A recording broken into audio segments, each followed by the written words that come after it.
एक गांव में रमनाचार्य कहकर एक आयुर्वेदिक डॉक्टर रहता था। उनकी चिकित्सा अच्छी रहती कहकर गांव में सभी लोग कहते थे।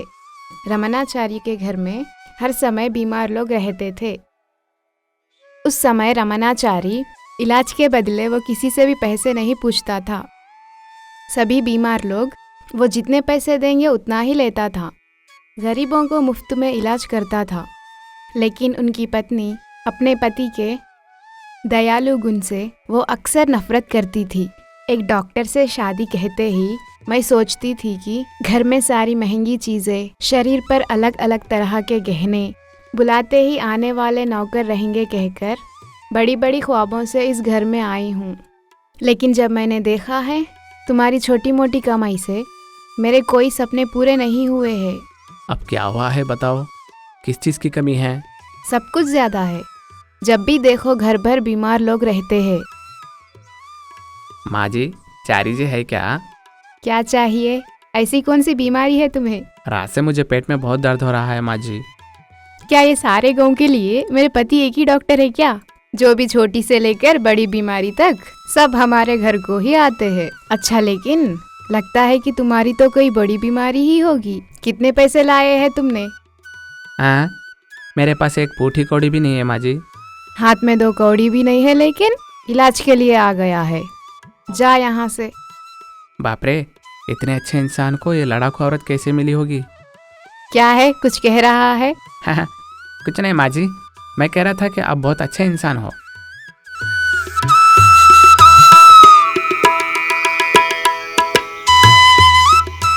ऐसे ही एक समय आधी रात को किसी ने उनका दरवाज़ा खटखटाया है। पति पत्नी दोनों भी नींद से जाग गए हैं। छी, इस घर में सुकून की बात तो भगवान ही जानता है। मन भर के सोने की किस्मत भी नहीं है। ऐसे चिड़चिड़ाते हुए दरवाज़ा खोलने के लिए भानुमति उठी है। रमनाचारी दरवाज़ा खोलते ही पति पत्नी एक बार डर गए हैं। उनके आगे एक बड़ा राक्षस था। डरिए मत, मुझे बहुत प्यास लग रही है और बहुत कमज़ोर हो गया हूँ। आप अच्छे से इलाज करते हो इसलिए यहाँ आया हूँ। मेरे सारे शरीर में दर्द हो रहा है, बहुत तकलीफ हो रही है। मेरे इस बीमारी को आप ही कम करनी चाहिए। इससे रमनाचारी का डर चला गया है। लेकिन भानुमति कुछ दूर खड़े रहकर राक्षस को यूं ही देखते रह गई है। तब रमनाचारी राक्षस की परीक्षा करके, ये बीमारी तो आपको बहुत से लिपट गई है। ये अजीब सी बीमारी नहीं बल्कि मेरे पास दवा है। कोई बात नहीं, ये देखिए, इस दवा को 1 महीने तक इस्तेमाल करना, जल्द ही कम हो जाएगा।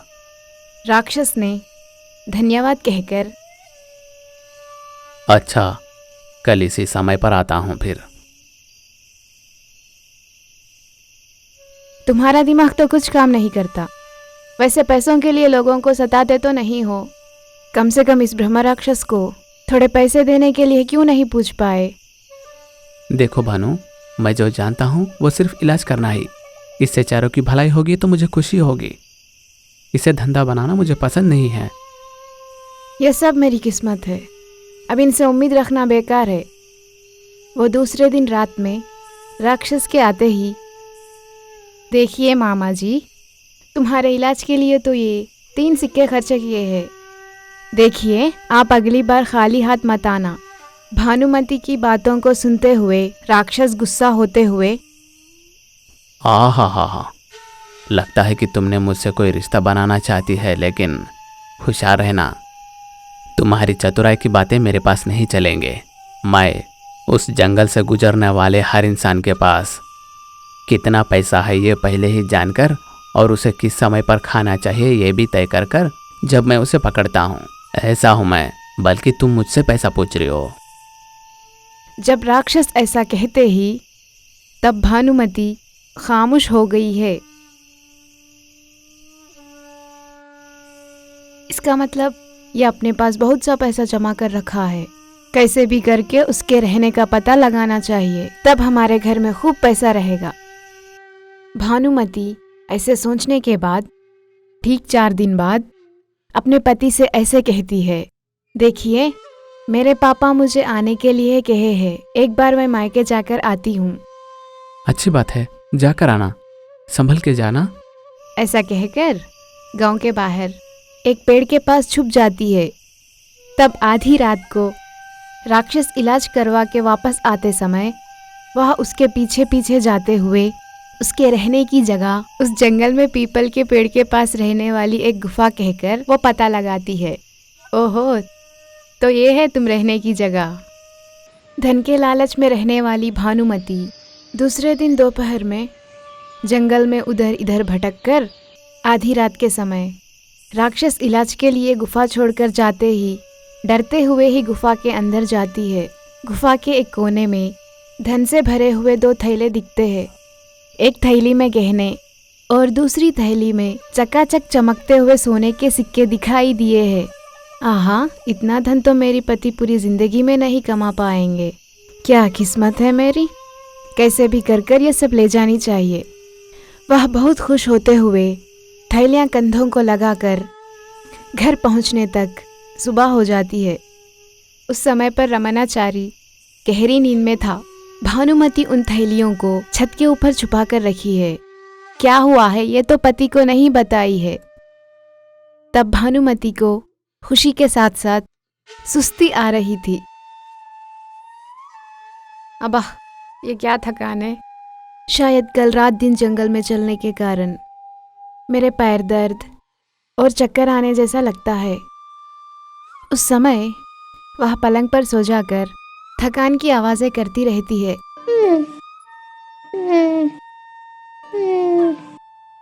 तभी रमनाचारी उठकर ऐसे कहता है, क्या हुआ, कब आई हो तुम घर को?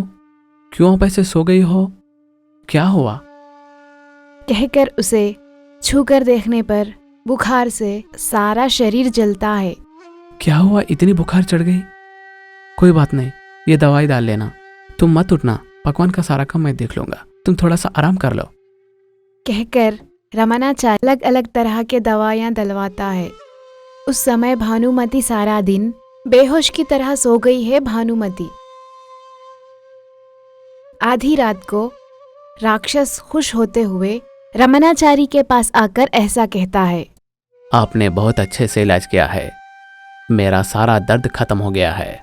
मैं तुम्हें कुछ तोहफा देना चाहता था, लेकिन किसी ने मेरा सारा धन चुरा लिया है। लेकिन मैं धन के खोने से कोई दुखी नहीं हूं, पर वो जो आपने मेरी बीमारी का इलाज किया है ना, उससे खुश हूं। किसी को शायद मैं रहने वाले गुफे का पता चल गया होगा, इसलिए अब मैं वहां नहीं रह सकता हूं, इसलिए दूसरे जंगल को जा रहा हूं। आपको बहुत धन्यवाद करता हूं। एक बात है, अगर वह बीमारी अगर फिर से आ गई तो क्या करनी चाहिए? मुझे इस बात का बहुत डर है। थोड़ा सा सब्र खाकर फिर से मेरे पास आना ही होगा। वहाँ राक्षस वहाँ से जाते ही बाजू कमरे से कुछ ऐसी आवाज आती है। देखिए जी, मैंने आपको अब तक नहीं बताई है, मुझे बहुत प्यास लग रही है।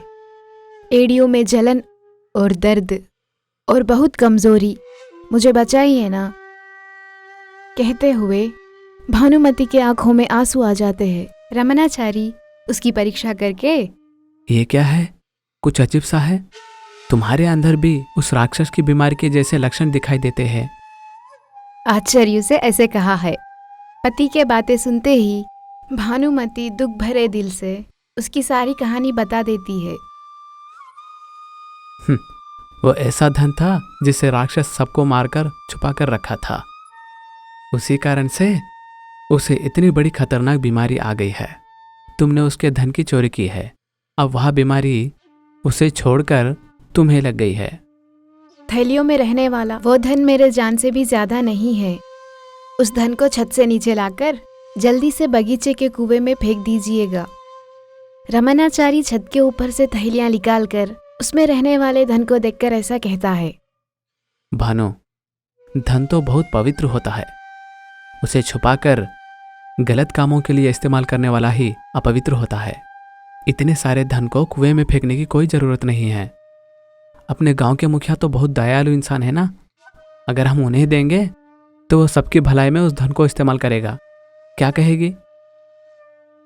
ऐसे ही करिए। ऐसा लगता है कि शरीर में इन दर्दों से जान जा रही है। पहले मेरे गले में कौन सा भी एक दवा डालिए। जो बीमारी है ना, उसके बारे में तुम चिंतित मत होना। तुम्हें तो वही दवाई दूंगा जो राक्षस को दिया था। कल सवेरे तक तुम अपने काम खुद कर लोगी। तब से वह भानुमति समझदार बनकर इलाज करते समय पति की सहायता करते हुए अपनी जिंदगी जीती है।